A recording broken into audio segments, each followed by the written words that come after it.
Pass கட்சி அண்ணாந்து பார்த்தவாறு தன் முகத்திலேயே காரி உமிழ்கிறது என்று ஜாசெகா இளைஞர் பிரிவு தலைவர் உக்கால்யோங் இன்று சாடியுள்ளார்.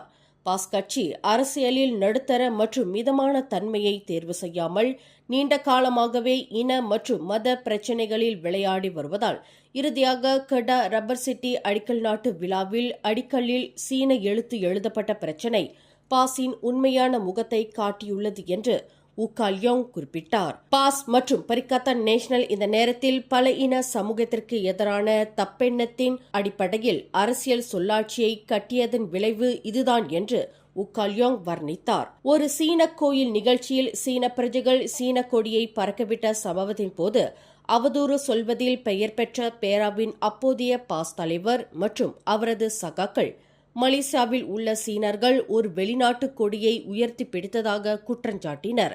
மலேசியாவில் உள்ள சீன சமூகம் தங்கள் சொந்த தாயகத்தை மதிக்கவில்லை என்ற மறைமுகமான அர்த்தத்தை அவர்கள் வெளிப்படுத்தினர். பேராக்கில் தேசிய தினத்தன்று பேரா சுல்தான் மீது தாக்குதல் நடந்தபோது தாக்குதலில் ஈடுபட்டது ஒரு சீன பெண் என்று அந்நிகழ்வில் கலந்து கொண்ட பாஸ் சட்டமன்ற உறுப்பினர் பகிரங்கமாக குற்றஞ்சாட்டினார். இறுதியில் அந்த குற்றச்சாட்டு ஆதாரமற்றது என்று போலீஸ் படை ஆதாரத்துடன் விளக்கிய பின்னர் இனவெறி சமூக ஊடக பதிவு நீக்கப்பட வேண்டியிருந்தது.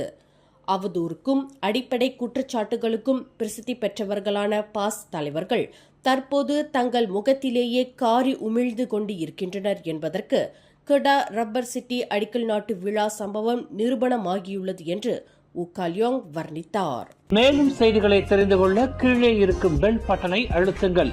உங்கள் மகிழ்ச்சியை வெளிப்படுத்த லைக் மற்றும் ஷேர் செய்யுங்கள். தொடர்ந்து திசைகளோடு இணைந்திருக்க சப்ஸ்கிரைப் செய்யுங்கள்.